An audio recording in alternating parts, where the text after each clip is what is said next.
নানান বিতর্ক ও বিরোধিতা উপেক্ষা করেই জাতিসংঘের মানবাধিকার কার্যালয় স্থাপনের অনুমতি দিয়েছে অন্তর্বর্তী সরকার। আর জাতিসংঘের সঙ্গে স্বাক্ষরিত এই সমঝোতা স্মারকে এমন কিছু ভয়ঙ্কর শর্ত রাখা হয়েছে যা ভবিষ্যতে বাংলাদেশের জাতীয় সার্বভৌমত্ব, বিচারিক ক্ষমতা এবং অভ্যন্তরীণ নিরাপত্তার জন্য মারাত্মক হুমকি হয়ে উঠতে পারে। বিশ্লেষকদের আশঙ্কা, এই সিদ্ধান্ত বাংলাদেশকে বিশ্বের সবচেয়ে সংকটাপন্ন রাষ্ট্রগুলোর কাতারে নিয়ে যেতে পারে। এমনকি বিদেশি বিনিয়োগ, কূটনৈতিক সম্পর্ক এবং অভ্যন্তরীণ নীতি নির্ধারণেও এর বিরূপ প্রভাব পড়তে পারে।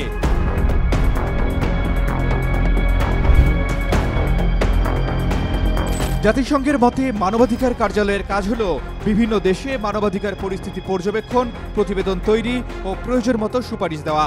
তবে বাস্তব অভিজ্ঞতা বলছে এই অফিসের বড় বাজেটই আসে যুক্তরাষ্ট্র ও ইউরোপীয় দেশগুলো থেকে, যার ফলে প্রায়শই তাদের প্রতিবেদনে পশ্চিমা রাজনৈতিক এজেন্ডার প্রতিফলন ঘটে।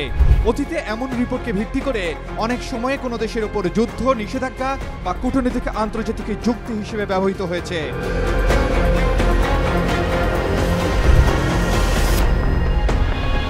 বর্তমানে জাতিসংঘের মানবাধিকার কার্যালয় প্রধানত যুদ্ধবিধ্বস্ত দেশগুলোতে যেমন সুদান, আফগানিস্তান, সোমালিয়া, লিবিয়ায় কাজ করছে।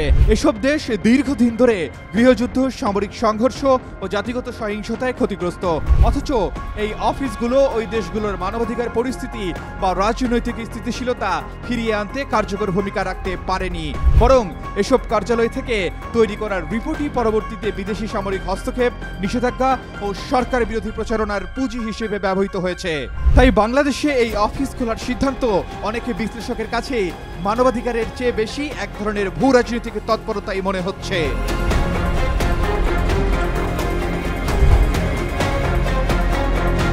ইতিহাস বলছে, যেমন ইরাক, সিরিয়া, ইরান, লিবিয়ার মতো দেশে আগে মানবাধিকার রিপোর্ট আসে, তারপর শুরু হয় পশ্চিমা সামরিক হস্তক্ষেপ। বিশেষজ্ঞরা মনে করেন এই মিশনের আসল কাজ তথ্য সংগ্রহ এবং রাজনৈতিক অস্থিরতা সৃষ্টি করা, এক ধরনের বৈধ আন্তর্জাতিক গোয়েন্দা মিশন বলা যায়। বাংলাদেশেও এই মিশন চালু হলে এর আওতায় আসবে দেশের রাজনৈতিক অবস্থা, নিরাপত্তা বাহিনী ও বিচার ব্যবস্থা। তাহলে প্রশ্ন ওঠে, আমাদের জাতীয় সার্বভৌমত্ব থাকবে কোথায়?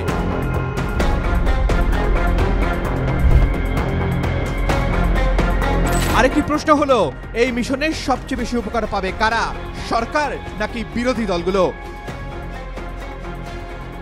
বিশ্লেষকরা বলছেন, নির্বাচনের আগে এই ধরনের একটি অফিস আন্তর্জাতিক রাজনীতিতে সরকারকে আরও চাপে ফেলতে পারে।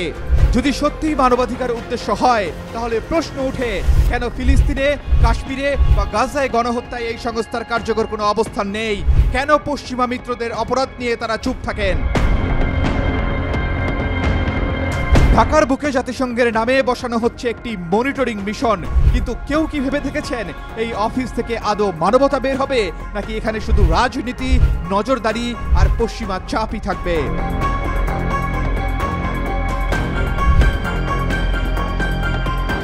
জানা গেছে, জাতিসংঘ মানবাধিকার মিশনের সদস্যরা বাংলাদেশে কোনো অপরাধ করলেও তাদের বিরুদ্ধে দেশের প্রচলিত আইন প্রয়োগ করা যাবে না, এমন বিধান রাখা হয়েছে এই চুক্তিতে।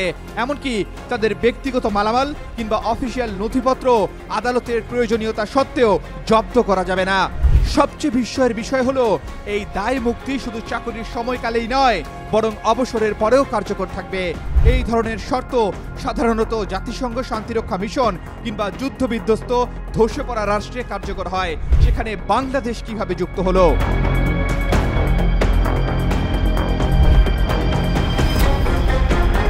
জাতিসংঘে বাংলাদেশের পক্ষে মানবাধিকার ইস্যুতে কাজ করছেন এমন কয়েকজন কূটনৈতিক এই মিশন চালুর যৌক্তিকতা নিয়ে প্রশ্ন তুলেছেন। নাম প্রকাশে অনিচ্ছুক এই কূটনীতিকদের মতে, এখন যে দেশগুলোতে জাতিসংঘের এ ধরনের মিশন আছে, বাংলাদেশ নিশ্চয়ই ওই তালিকায় যুক্ত হওয়ার মতো নয়। সাবেক ও বর্তমান কূটনীতিকদের অনেকে একে নজিরবিহীন আত্মসমর্পণ বলছেন। তারা প্রশ্ন তুলেছেন, বাংলাদেশ কি সেই ধরনের রাষ্ট্র হয়ে গেছে যেখানে জাতিসংঘের মানবাধিকার কার্যালয় খুলতে হয় আন্তর্জাতিক নজরদারির অধীনে?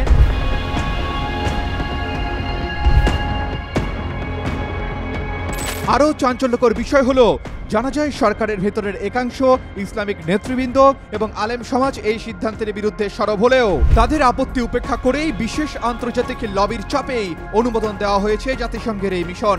নাম প্রকাশে অনিচ্ছুক একাধিক সূত্র বলছে, এই প্রক্রিয়ায় নোবেলজয়ী ডক্টর মোহাম্মদ ইউনূস গুরুত্বপূর্ণ ভূমিকা পালন করেছেন। বিশেষ করে আমেরিকার সঙ্গে তার দীর্ঘদিনের যোগাযোগ এবং জাতিসংঘ মহল থেকে তার পাওয়া সাপোর্ট এই অনুমোদনকে ত্বরান্বিত করেছে।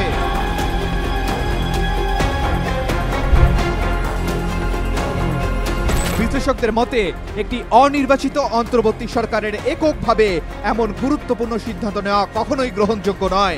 এই ধরনের সমঝোতা স্বাক্ষরের আগে অবশ্যই দেশের মূলধারার সব রাজনৈতিক দলের সঙ্গে আলোচনা করা প্রয়োজন ছিল, কারণ এই চুক্তির মাধ্যমে জাতিসংঘের প্রতিনিধি দলের সামনে বাংলাদেশের প্রশাসন কার্যত অকার্য হয়ে পড়ে, যা দেশের বিচারিক ক্ষমতা, অভ্যন্তরীণ নিরাপত্তা এবং সর্বোপরি জাতীয় সার্বভৌমত্বের জন্য ভবিষ্যতে মারাত্মক হুমকি তৈরি করতে পারে।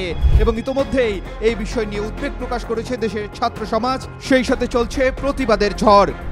গণঅভ্যুত্থানের সাথে শহীদদের সাথে বেইমানি করে বর্তমান অন্তর্বর্তী সরকার জাতিসংঘের মানবাধিকার কার্যালয়ের সাথে চুক্তি করে জাতিসংঘের একটা কার্যালয়কে বাংলাদেশে অফিস খোলার অনুমতি দিয়েছে।